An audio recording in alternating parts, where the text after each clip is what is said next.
Muy bien, hoy entramos a un periodo muy especial de la historia de la iglesia. Y como sé que ustedes son estudiosos, quiero que me ayuden en esta parte.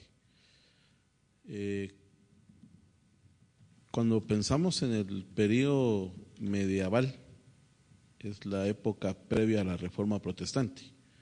Es el siglo XIII, XIV, XV y parte del XVI en que se desarrolla todo este periodo.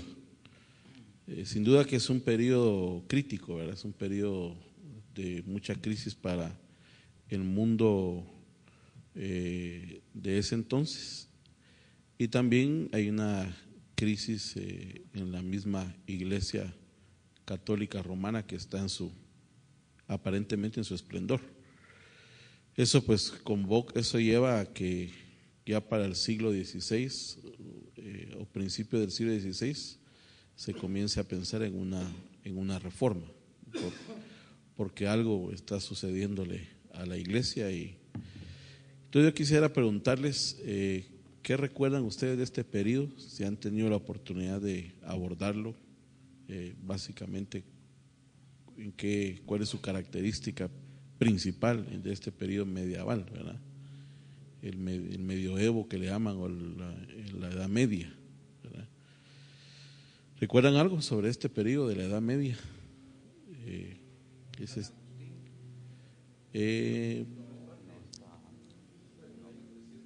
Sí, aquí estamos hablando del siglo XIII, del año 1300 en adelante, ¿verdad? Un oscurantismo total. Sí. ¿Verdad? El periodo del oscurantismo. Ahorita tengo cruzado el Renacimiento vendría después. El Renacimiento es ya por el siglo XV, principio del siglo XVI.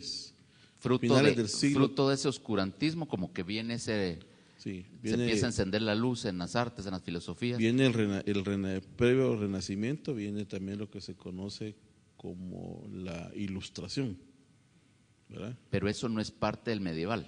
No, eso es posterior. Aquí estamos hablando del siglo XIII, prácticamente. Pues, entonces sería el oscurantismo, ¿verdad? Es la época del oscurantismo, ¿verdad? Justo González, precisamente cuando escribe sus 10 tomos de historia de la iglesia, tiene solo un libro dedicado a la época del oscurantismo. ¿Cayó el Imperio Romano? Digamos, no, esto... Comienza con el fin del imperio, con la caída del Imperio Romano, ¿no? No precisamente. Aquí lo que tenemos es el esplendor de la Iglesia Católica Romana institucionalizada, de la Iglesia institucionalizada, ¿verdad? Digamos, aquí tenemos, digamos, la Iglesia institucionalizada en su esplendor, el siglo XIII, la Iglesia Católica Romana, ¿verdad? Digamos, cuando vemos la película de Lutero, ya estamos viendo prácticamente ya el movimiento total de la Reforma. Pero este es el periodo que va marcando cómo la iglesia, la época del oscurantismo, la época de abusos en la iglesia, no solo hay abusos del poder de la iglesia, sino también, y es una etapa de oscurantismo porque es una época de ignorancia prácticamente, ¿verdad? Recuerden que la escritura no está en las manos del pueblo, ¿verdad? Una de las cosas que que es un mérito para los reformadores es el hecho mismo que la escritura llega a las manos del pueblo con la primera traducción de la Biblia. Es decir, la primera traducción que se hace al alemán, ¿verdad? Entonces se usa la imprenta de Gutenberg, que es también ya es un inicio de modernidad ahí. Por esto algunos creen que la Ilustración, el Renacimiento, la Reforma son principios de la modernidad, ¿verdad? Digamos, el uso de la imprenta, la traducción de la Biblia al lenguaje vernáculo. Y bueno, es un periodo bastante crítico que al final es lo que va a lanzar la Ilustración, el Renacimiento y posteriormente la Reforma Protestante. Pero es importante también de alguna forma abordar el siglo I, o sea, como aunque estamos hablando de este periodo de la Edad Media, es importante de alguna manera también poder abordar el siglo I, ¿verdad? Digamos, ¿qué representa el primer siglo de la era cristiana? Si ustedes recuerdan, la iglesia primitiva, muy bien, la expansión de la iglesia. Fuertemente, digamos, vemos que se difunde en el primer siglo la fe cristiana, ¿verdad? Se difunde la fe cristiana y está enraizada fuertemente en la cultura hebrea, ¿verdad? Digamos, por eso decimos que el judaísmo es cuna del cristianismo, ¿verdad? El judaísmo es cuna del cristianismo, ¿verdad? Hay dos, ¿cuáles son las dos culturas que influyen en Occidente y que le marcan digamos, la agenda a seguir? ¿Recuerdan ustedes? Las dos culturas la griega y la cultura hebrea. No, le estoy hablando para la sociedad de Occidente. O sea, miren, la cultura de Occidente se funda en la influencia de la cultura hebrea y la cultura griega. Sí. Estamos hablando de Europa, o sea, la cultura europea, Occidente y luego nuestros países se funda por la influencia de la cultura hebrea y la cultura griega. Es decir, estas dos culturas, estas dos culturas van a moldear prácticamente, digamos, la identidad de la cultura occidental. Yo tenía que era la griega y la romana, ¿verdad? La griega por la parte de la filosofía y la romana por toda la parte política y todo. No, es la cultura hebrea, ¿sí? Y la cultura griega, ¿verdad? Es más, la cultura griega influye en la cultura romana, ¿verdad? Lo que pasa es que la cultura romana recibe toda la información de todos los pueblos conquistados, porque el éxito de la cultura romana fue que dejó que en cada lugar la religión prevaleciera y no interfirió con sus culturas, pero agarró parte de esa cultura y se la llevó para Roma. Y Roma permitió eso siempre y cuando en el caso del judaísmo, era siempre y cuando el judaísmo le soltara el impuesto, ¿verdad? Si pagan sus impuestos y todo, pues no se metan con ellos, ¿verdad? Entonces no había que molestarlos. Sin embargo, sabemos que la iglesia sufrió fuertes persecuciones bajo el imperio romano. Una de las cosas que se habla, digamos, de este primer siglo. Cuando se habla del cristianismo a nivel, como tú lo estás tomando y estás hablando del cristianismo del siglo I, siglo I, es que cuando se habla del cristianismo del siglo I, realmente el cristianismo comenzó en el año 33. ¿De ahí parte el siglo o es el siglo natural, histórico, el que usted contempla? El siglo I comienza a partir del año 0. Okay. Entonces, del año 0 en adelante comienza el siglo I. Del año 100 en adelante comienza el siglo II. Digamos, ya 101 ya es siglo II. Sí. ¿Estamos? No estamos. Es que hay otras que utilizan a partir del año 33. Entonces, solo quería estar seguro de la clasificación que está usando. Sí, es que lo que pasa es que, digamos, cuando hablamos del antes y después de Jesús, ¿verdad? Digamos, el antes y después de Cristo, ¿verdad? Antes de Cristo, después de Cristo. El nacimiento de Jesús. Algunos historiadores dicen que Jesús nació en el año 5, ¿verdad? Pero regularmente es el año 0 el que marca el cambio, ¿verdad? Entonces entramos al siglo I de la era cristiana, del nacimiento, al siglo II de la era cristiana, al siglo III y así nos vamos sucesivamente hasta llegar al siglo XX, siglo XXI, ¿verdad? Entonces estamos hablando del siglo I de la era cristiana, después de Cristo, ¿verdad? Después del nacimiento de Cristo, ¿verdad? Y parte de este siglo pues marca, cuando hablamos de los 33 años de Jesús, ¿verdad? Su edad. Okay, entonces estamos hablando del siglo I. Entonces, sí. Yo tengo confusión porque yo entiendo que la Edad Media, como está registrado históricamente, comienza en el 450, 476 y termina en 1492. Ajá. ¿Sí? Sí. Entonces, más o menos en estas fechas, cabalmente en el 476, es cuando se divide el Imperio Romano. Más o menos, es cuando termina y comienza a dejar de tener poder. Entonces, sí está influenciado por ¿quiénes fueron los que dijimos? Tomás de Aquino, Agustín de Hipona, Tomás Moro. Sí. Lo que pasa es que, digamos, miren pues, lo que pasa es que ustedes se me están adelantando. Ese es el problema, digamos, cuando estamos consultando internet y estamos dando la clase. Pero, como preguntaste, ¿qué saben de eso? sí, pero digamos, yo hablé específicamente del siglo XIII, ¿verdad? Que es la que usted mencionó, el oscurantismo. Solo 13, no la era medieval. Exacto. Entonces yo hablé sobre el periodo 13 que sabían, digamos, que es la parte puramente que usted mencionó del oscurantismo, ¿verdad?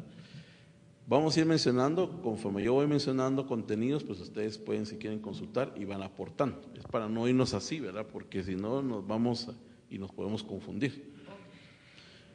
Digamos que necesitamos hablar del siglo I por el mismo hecho de la influencia que la filosofía griega va tomando y cómo también la cultura griega y cultura hebrea se van gestando ambas, ¿verdad? Y de alguna manera tienen su incidencia para el siglo XIII, ¿verdad? Que es el siglo prácticamente que marca muy bien la crisis que tiene la iglesia de la Edad Media. Luego pues nos vamos a ir introduciendo poco a poco hasta llegar al siglo XVI, que es la época de la Reforma, y luego pues ya empiezan otros periodos. Luego viene la época de la modernidad, que es el siglo XVIII, y así sucesivamente. Realmente, miren, esto es lo que yo les trato de compartir, solamente una síntesis, ¿verdad? Porque esto es de agarrar los libros de historia y ponerse a leer y darse cuenta uno que hay una riqueza realmente de lectura ahí para uno poder ir ibanando, digamos, los diferentes periodos, ¿verdad?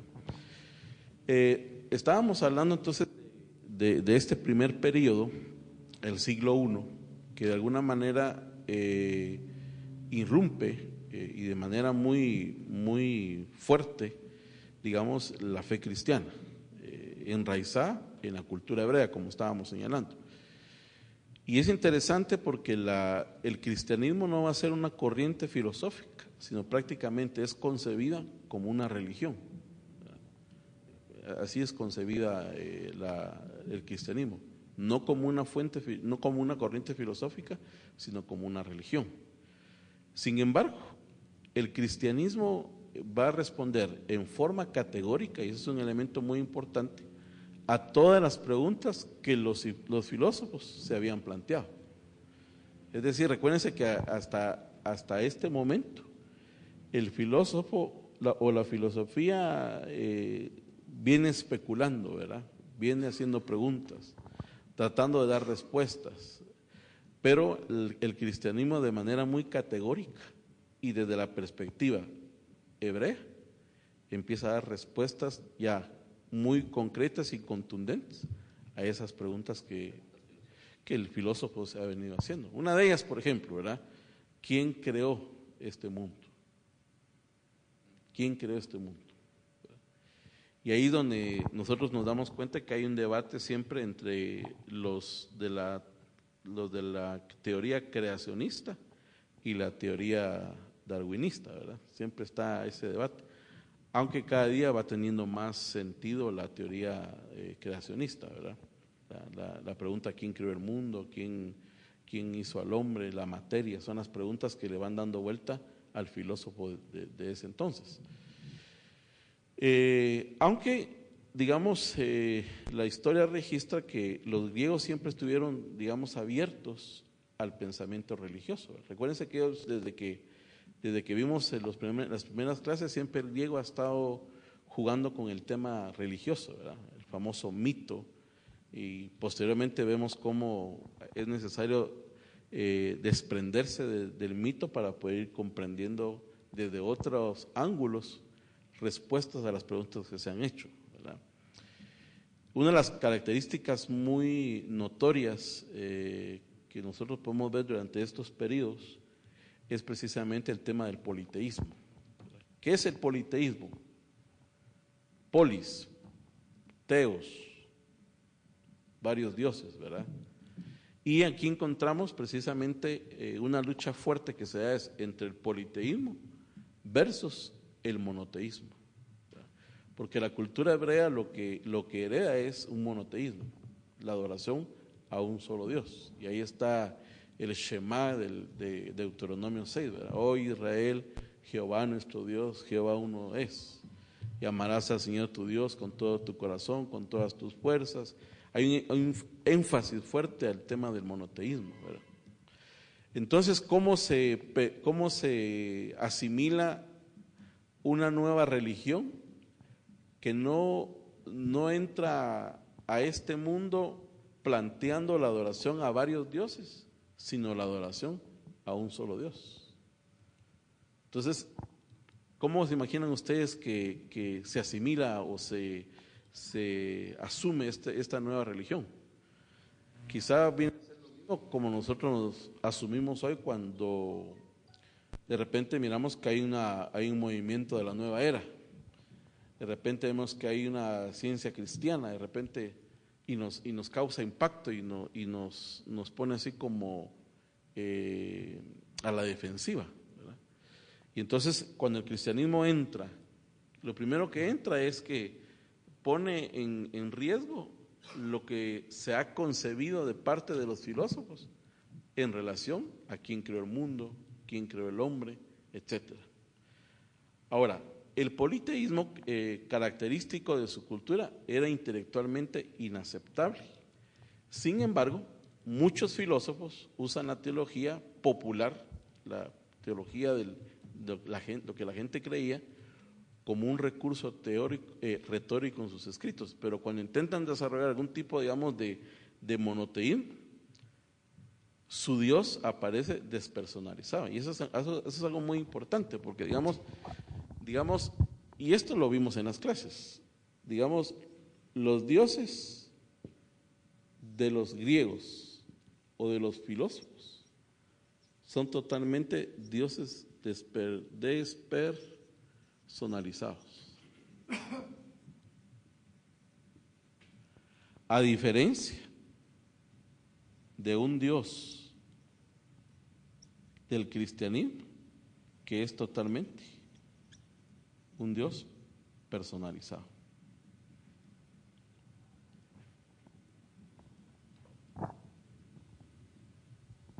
Y entonces, ¿qué ocurre ahí? Entonces sucede que al ver, digamos, al ingresar el cristianismo, digamos, con la concepción de un Dios personalizado, entonces la realidad cambia. ¿Por qué razón? Porque entonces ahora hablamos de un Dios que tiene la capacidad de relacionarse con el ser humano, y segundo, un Dios en concepto de la filosofía que es trascendente, porque trasciende todo, ¿verdad? El universo, trasciende lo físico, pero que a la vez es un Dios inmanente. es decir, un Dios que trasciende, pero que a la vez está presente. Eso es lo trascendente y lo inmanente. ¿Qué pasó, Juan José? Lo miro ahí preocupado. No, que comenzó a hablar de la filosofía medieval del 13-14, en lo que Sí, pero por eso coloqué esto. perdí, entonces regresó, entonces estoy tratando de hilar, todavía no he llegado a la... Sí, por eso la diapositiva, la que nos da la pauta, ¿verdad? Entonces les dije, necesitamos hablar, para llegar a la medieval, también de cómo el cristianismo ingresa en el siglo I, ¿verdad? Eso lo dije. Bueno, pero ¿estamos ahí o...? Entonces, digamos, el cristianismo entra en el siglo I con un Dios personalizado, a diferencia de los griegos, que totalmente los dioses son despersonalizados. ¿Recuerdan cuando hablábamos de Protágoras? ¿Qué hace Protágoras? Protágoras es crítico de los dioses de los griegos. ¿Por qué razón?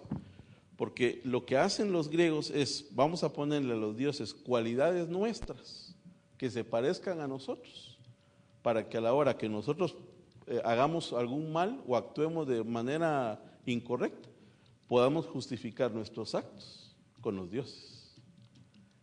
¿Cuál es la diferencia, digamos, con el Dios del Antiguo Testamento o el Dios de los hebreos? Que aquí ya no hay chance para poder justificar nuestros actos, ni decir, bueno, yo lo hago porque Dios lo hace, yo soy esto porque Dios es aquello. Y entonces, ¿qué hace Dios?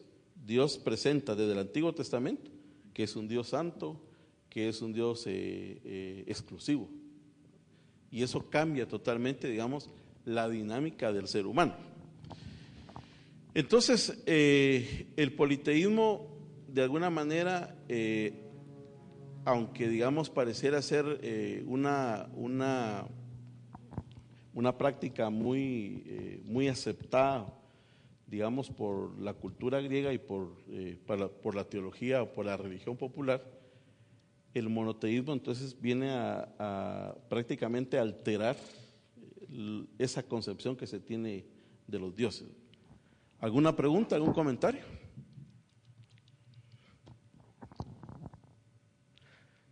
Ahora, esto es importante para la teología, digamos. ¿Cuál sería la diferencia entre el monoteísmo y el politeísmo? Y aquí está quizás este sería un punto muy importante. Digamos, los griegos, al ver a un Dios monoteísta, no logran concretar con claridad la relación entre un Dios existente, o un Dios espiritual, perdón, con la materia. Es decir, cómo este Dios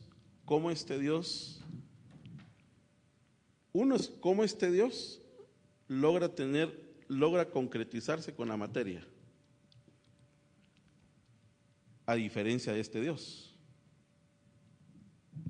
Porque digamos, ¿qué es lo que trata de decir Pablo en el Areópago? Pablo dice, miren, el Dios desconocido, el que ustedes le han hecho altar, quiero decirles que es el creador de lo que tanto ustedes han buscado como respuesta, que es la materia. Porque la pregunta, digamos, del griego es ¿quién creó la materia? ¿Quién creó los cielos? ¿Quién creó al hombre? Entonces, Pablo dice, este Dios, que es personal, es el autor y creador de la materia. Entonces, digamos, la filosofía en algún momento choca y llega a perderse el filósofo, porque al final no tienen dónde sustentar, digamos, dónde explicar el origen de las cosas, porque al final ellos están divagando, ellos están argumentando, ¿verdad? Pero ¿qué hace? Y esto es como es un punto que a nosotros nos conviene, digamos, y nos ayuda. Pero ¿qué hace, digamos, la fe monoteísta?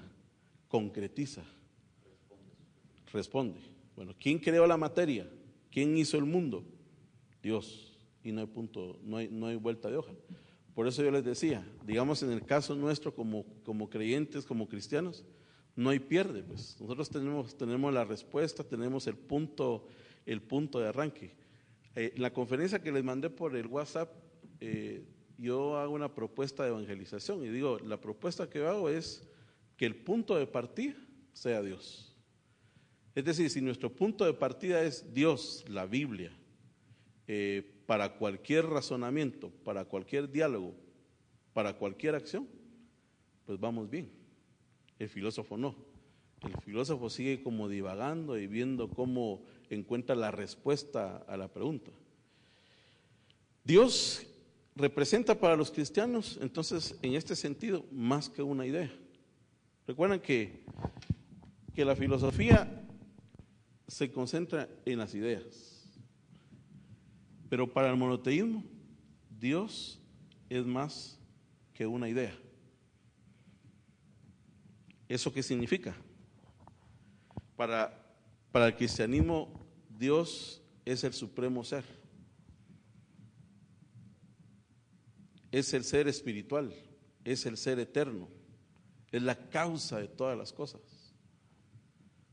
Por eso Juan habla de Jesús como el Logos, la razón de todo. Entonces no hay pierde. Este ser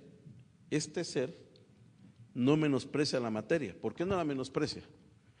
Porque Él es el autor de la materia. Él creó la materia. Él creó los cielos, Él creó la tierra, Él creó el mundo, y es más, Él creó al ser humano. Entonces no hay pierde.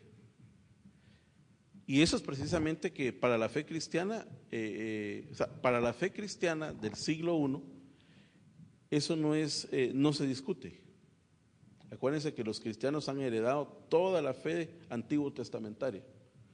Toda la ley, la Torá, les va conduciendo a ellos en esa fe que expresan. Y entonces no hay pierde, no vacilan, digamos, en acceder a la materia, y por eso es que ese Dios tiene una relación tal con la materia que digamos, el clímax de la revelación se ve manifiesta en la encarnación de Jesús. ¿Qué representó, por ejemplo, la encarnación de Dios en Jesús? Usemos un poquito nuestras ideas. ¿Qué representó, digamos, la encarnación de Dios en Jesús para los filósofos? Aún para la misma iglesia. Aún para los mismos judíos, ¿verdad? El hecho de la encarnación es interesante porque, digamos, los gnósticos que creían que la materia era mala y el espíritu bueno, decían, la encarnación no pudo ser posible porque la materia es mala. Entonces Jesús no pudo haberse encarnado. Cuando Jesús resucita, dicen, es imposible que haya resucitado en cuerpo, porque la materia es mala. Entonces es imposible que haya resucitado. Por eso es que digamos que el tema de la encarnación es un tema vital en la fe cristiana. Entonces, ese Dios, autor de la materia, es el mismo Dios que se encarna en un cuerpo, que es el cuerpo de Cristo. Entonces eso también trae otro significado para la fe cristiana. Dios para los cristianos no es simple y sencillamente, otra vez, una idea, no es algo abstracto. Dios viene a representar algo concreto. ¿Dónde se concretiza Dios? En la encarnación. Por eso es por eso otra vez entendamos a Juan, ¿verdad? Y el Verbo se hizo carne. Y el Verbo se hizo carne. Y dice Juan en una de las cartas, y habitó entre nosotros, ¿verdad? Y lo vimos. Y vimos su gloria como la del unigénito Hijo de Dios. Esas palabras teológicamente tienen mucho sentido para la fe cristiana, pero a la vez son una defensa, precisamente ante el politeísmo, son una defensa precisamente ante la filosofía que solamente ha concebido a sus dioses desde la idea. chocaba completamente. Esta parte es importante porque entonces solo a la luz del misterio de la encarnación, dirían por ahí, es que uno puede entender lo que pudo representar para una fe politeísta, una nueva fe, si quieren verlo así, una nueva manera de concebir a Dios.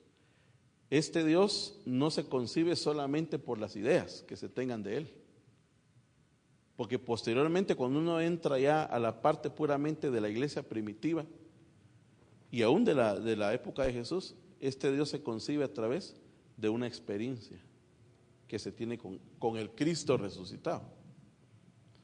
Y por eso es que decimos que hablamos no solamente del Cristo de la historia, sino hablamos del Cristo de la experiencia. Y otra vez volvamos al pasaje del Areópago, ¿verdad? Ese Dios no conocido, pues yo se los vengo a presentar, y ese Dios que yo les voy a presentar es el creador de los cielos, de la tierra, del mundo, de todo lo que en él habita. Es el Dios de la materia. Es el Dios que se llega a concretizar en la persona de Jesús. Y ahí está entonces la expresión, ¿verdad? El que me ha visto a mí, ha visto al Padre. Muéstranos al Padre. ¿Cuánto tiempo he estado con ustedes? Y ustedes todavía andan preguntando a que les muestre al Padre. El que me ha visto a mí, ha visto al Padre. Esa parte creo que es, si quieren verlo de esa manera, sería como el punto medular de la fe del cristianismo primitivo, el Dios encarnado. Un elemento más, el Cristo resucitado. Pablo es categórico y dice, si Cristo no ha resucitado, vana es la predicación, vano es todo lo que hacemos. Y por eso es que el mensaje apostólico va a estar básicamente contenido en la proclamación de Jesús, no solamente como un Cristo crucificado, sino que ha resucitado, el Cristo que ha resucitado. Eso trasciende totalmente la idea de los dioses del Partenón, ¿verdad? La idea de los dioses griegos. Entonces, ese es el misterio del Evangelio. Ayer, por ejemplo, yo les compartía, yo estuve en la iglesia episcopal de Guatemala, era la primera vez que estaba ahí. Entonces, y la pregunta era, ¿cómo evangelizamos en un mundo tan complejo? En un mundo donde las ideas van y vienen, en un mundo donde el ser humano cada día toma diferentes ideas de Dios, donde ya no es el Dios bíblico el que se respira allá afuera, sino que es un Dios que ha sido creado en muchas ocasiones por el mismo hombre, amoldado, ¿verdad? Usted lo dijo bien, amoldado. Entonces la historia se repite. Estamos creando al Dios que queremos, el Dios a la carta, como le llaman, el Dios que satisfaga mis caprichos, el Dios que me tiene que perdonar, pues, porque dice la Biblia que Él es Dios de perdón, me tiene que proveer, porque dice la Biblia que Él provee, me tiene que hacer lo que yo digo. Por ejemplo, decretamos o decreto que Dios hará esto. Entonces yo en un curso con estudiantes de Biblia les decía yo, a partir de qué momento nuestros decretos están por encima de los decretos de Dios. Dios decreta lo que su palabra, el decreto está contenido en lo que Dios ha dicho. Así dice el Señor, así ha dicho Jehová, Nínive será destruido, y así hay muchas declaraciones. Ahora, cuando yo vengo y digo que yo decreto, entonces dice que yo estoy usurpando a Dios, estoy usurpando su palabra, y se tiene que hacer, y Dios tiene que hacer lo que yo le estoy decretando a Dios que haga. ¿Se dan cuenta cómo se repite la historia? Entonces, regresamos a un contexto donde a Dios lo queremos manipular. Ya no es que estamos al servicio de Dios, sino que Dios está a nuestro servicio. Y Él tiene que hacer lo que nosotros le digamos que tiene que hacer. Hay un grupo de estudiantes de una maestría que hicieron un trabajo de investigación de campo. Y ellos querían asegurarse cuántas de las proclamas que X iglesia celebra año con año se han cumplido. Para la sorpresa del trabajo, la misma gente que ha participado dijo ninguna.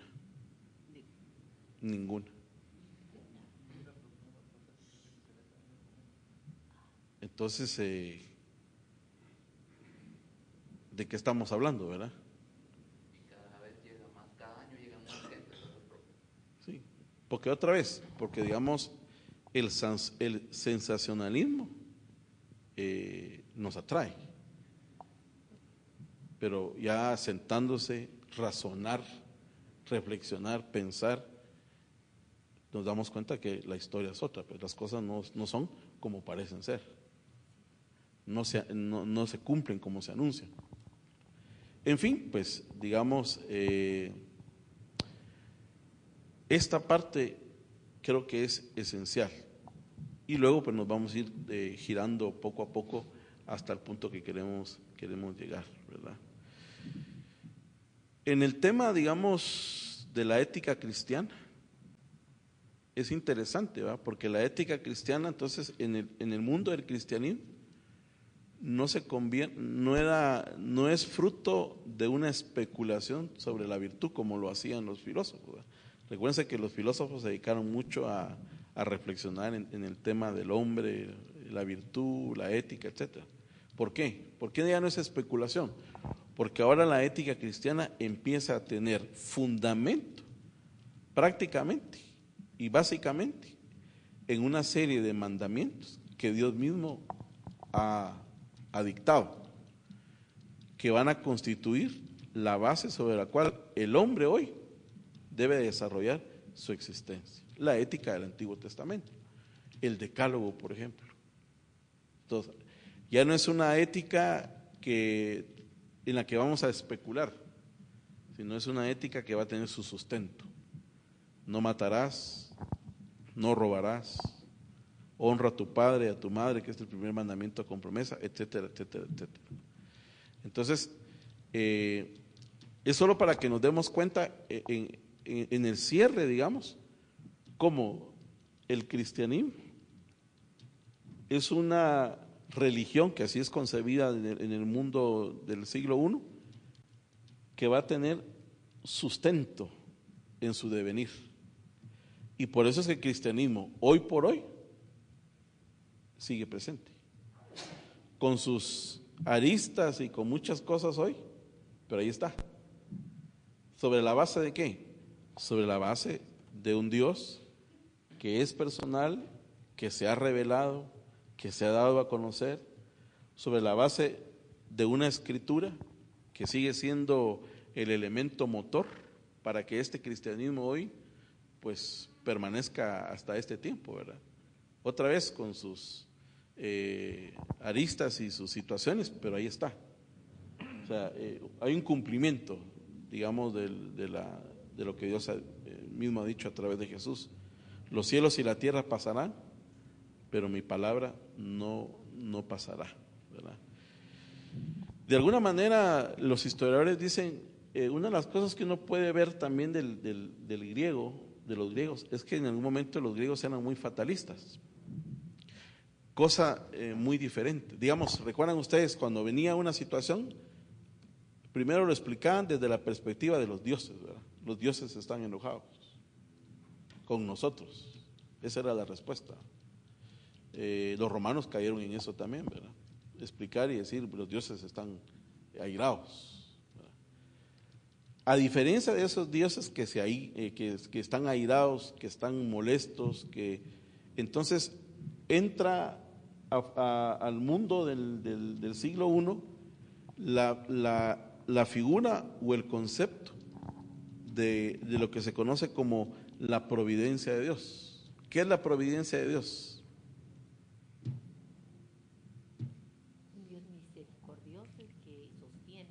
un Dios misericordioso, un Dios que cuida, un Dios que protege, un Dios que está. Ahí hablamos de la inmanencia de Dios, el término inmanente, que tiene una voluntad. Su personalidad, la personalidad de ese Dios es que ese Dios siente, ese Dios habla, ese Dios dirige, ese Dios consuela, ese Dios anima, ese Dios está presente, ¿verdad?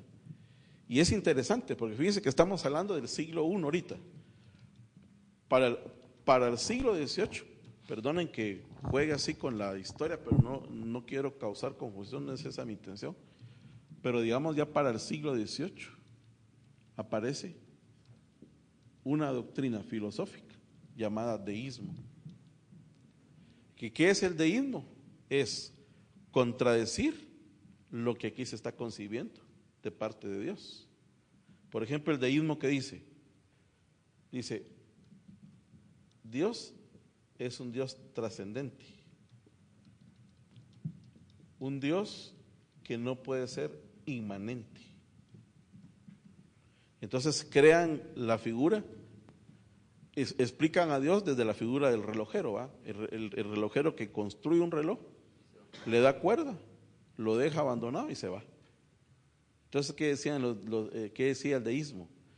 Y fíjense bien, y va a ser una postura muy fatalista, ¿verdad? Especialmente para un periodo de la historia muy convulsionado. ¿Qué van a decir? Miren, Dios ha abandonado el mundo. ¿Qué hacemos nosotros como seres humanos si hemos creído en Dios?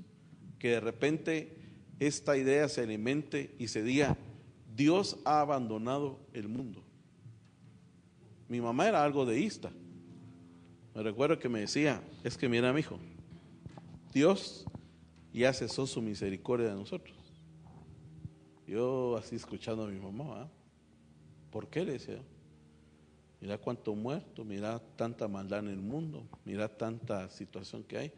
Ya Dios abandonó este mundo, o sea, ya cesó su misericordia. Entonces uno se rascaba la cabeza, pues, ¿cuál tu teología y cuál para explicar? Diciendo, de repente tiene razón mi mamá, ¿va? Porque sus argumentos son bien claros, ¿verdad? Mira cuánta maldad, mira cuánta. Entonces Dios ya cesó su misericordia. Si imagínense que la única esperanza que este mundo tiene es Dios y que le demos esa noticia al mundo. Entonces esta fue una doctrina filosófica muy fuerte que se logró posicionarse, vamos a decirlo de esa forma. Entonces creó un fatalismo, que creó desesperación. ¿Por qué razón? Porque ni modo, ante la falta del único en el que teníamos esperanza, que era Dios, pues ¿cómo va a estar el mundo? Entonces, ¿qué pasa? Se vuelve a crear, se vuelve a repetir la historia, ¿verdad? Se recupera esa idea. Es decir, mientras estamos hablando de un Dios que cuida, que protege, que está con nosotros, es inmanente. Ahora, la encarnación, ¿qué hace? Ese Dios que era trascendente, hoy está con nosotros, Emmanuel, el Dios con nosotros. Ahí está la inmanencia de Dios. Y vimos su gloria, y estuvo con nosotros, y comimos con Él, bromeamos, jugamos, todo. Imagínense la experiencia que tuvieron los apóstoles. Nosotros es totalmente diferente, ¿verdad? Porque al final, ¿cómo creemos en un Dios que no lo hemos visto, que se nos predicó? ¿Cómo concebimos a ese Dios hoy nosotros? Bueno, a través de su palabra. Pero ¿qué le decían a uno en la escuela? ¿Y vos has visto a Dios, pues? No, entonces. Y lo ponían contra la pared a uno, ¿verdad? Y claro, cuando uno no haya tenido la experiencia con Dios, uno, ¿qué decía uno? Sí, tenés razón, yo no lo he visto. Entonces, ¿de qué estás hablando? Y por eso es que la experiencia de los primeros discípulos es vital, porque al final ellos no solo van a hablar del Dios que se ha revelado, sino el Dios que también, al cual han tenido una experiencia con ese Dios, ¿verdad? Lo vimos, lo oímos, lo palpamos, vimos su gloria, bueno, y todo lo que genera eso, ¿verdad? ¿Alguna pregunta, algún comentario? Sí. Yo con esto último que estamos viendo, realmente veo que ese es el testimonio poderosísimo que hay hoy de aquellos que nos hemos encontrado con Cristo, que ha dejado de ser una idea, un conocimiento o un pensamiento, sino es una experiencia real. Nuestra fe ya no es de un Dios que no vemos, no lo vemos físicamente, pero yo lo he sentido, yo lo he escuchado. Exacto. ¿Y sabe por qué pasa eso? Era por lo que estaba explicando aquí, ¿verdad? Para los griegos, sus dioses son dioses abstractos. Para el cristianismo, eso que los griegos han llamado abstracto, se concretiza. ¿Y dónde se concretiza? En la persona de Jesús. Y por eso yo les decía en una pregunta, ¿cómo se objetiviza la fe? Si la fe es algo subjetivo, ¿cómo se objetiviza? A través de la Escritura, como punto de partida. Segundo, la experiencia. Lo que hemos oído, lo que hemos visto, eso les anunciamos. Y punto, ¿va? Eso les anunciamos. ¿Qué más podían decir ellos? Si habían tenido una experiencia gloriosa con el Cristo que había resucitado. Por eso es que los discípulos que andan con Jesús, o sea, una cosa es ver a los discípulos caminando con Jesús, acompañándolo en el ministerio, viendo sus milagros. Otra cosa es ver a Jesús crucificado. Y otra cosa es ver a Jesús resucitado. Pueden imaginarse el drama para los apóstoles. Claro, la fe de ellos instituyó. Algunos quizás pensaron, algunos dijeron, bueno, aquí se terminó el proyecto. Aquí se cerró todo. Y nosotros, y por eso es que el cristianismo, más que celebrar la muerte, celebra la resurrección. Aunque algunos la dejan solo para el domingo, ¿verdad? Un domingo de resurrección. Pero realmente la resurrección debería ser una celebración diaria. ¿Cómo concibe uno la iglesia primitiva después de la resurrección? Aquellos dos que van camino de Emaús, desconsolados, comentando el hecho. Así, escondidos estaban. Sí. O sea, perdieron toda esperanza. Toda esperanza se les fue. Y de repente ven a Jesús resucitado. Entonces, imagínense, y por eso me gustaba mucho una calcomanía que pegué una vez en un ataché cuando usábamos ataché nosotros todavía, que decía: Cristo no está muerto, esta mañana hablé con él. Muy bonita la frase, ¿verdad? Entonces, otra vez, estamos ya como, ahorita ya en estas clases estamos como desenredando ya la bola de lana, ¿va? Y estamos ya aterrizando.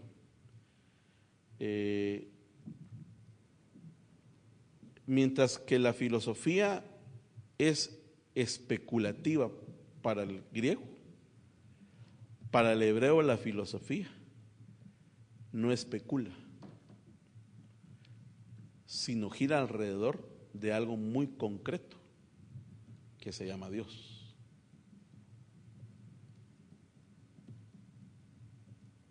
Ahora, necesitamos fe, pues, ¿verdad?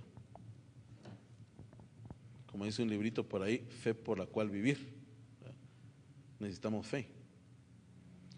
Entonces, ese fatalismo es incomprensible, digamos, al fatalismo griego le es incomprensible.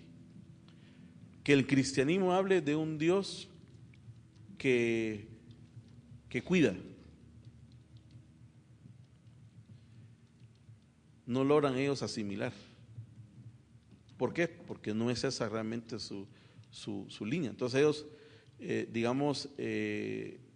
se van a oponer a una concepción lineal donde todo converge a través del logos en Dios. ¿Cuál es la respuesta de Juan a los griegos? Miren, la razón de todo, señores, es Jesús. Y si quieren entender el sentido de la historia, vayan a Jesús. Ahí está la explicación, ahí está la respuesta, y no le demos vuelta al asunto.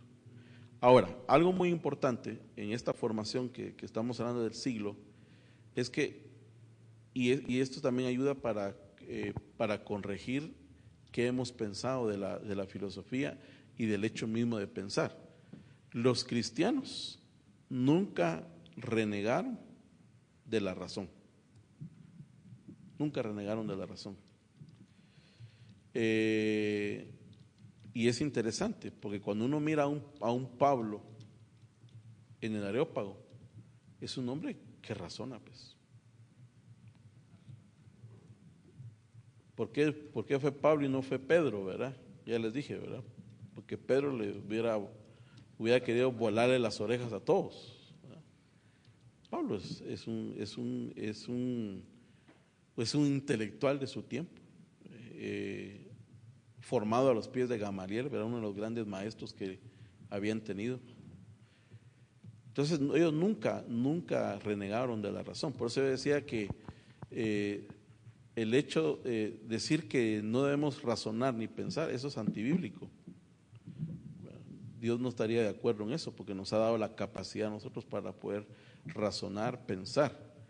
La pregunta es sobre la base de qué, o cuál es el fundamento en el que nosotros razonamos, ¿verdad? Y pensamos, y damos respuestas, y explicamos, ¿verdad?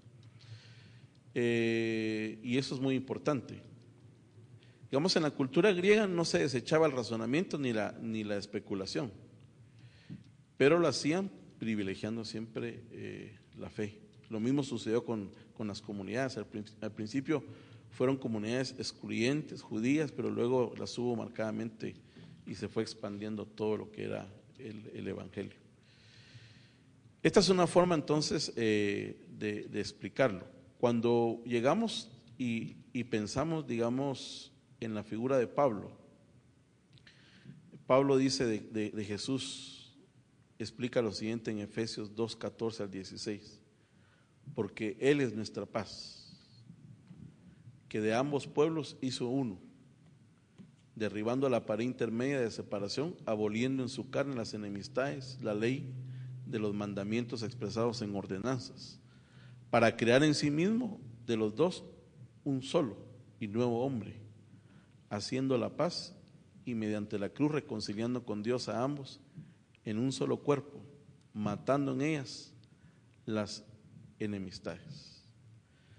No cabe duda que de alguna manera, digamos, este cristianismo del siglo I que recién se gestaba, también provocó de alguna forma un enfrentamiento, ¿verdad? ¿Por qué razón?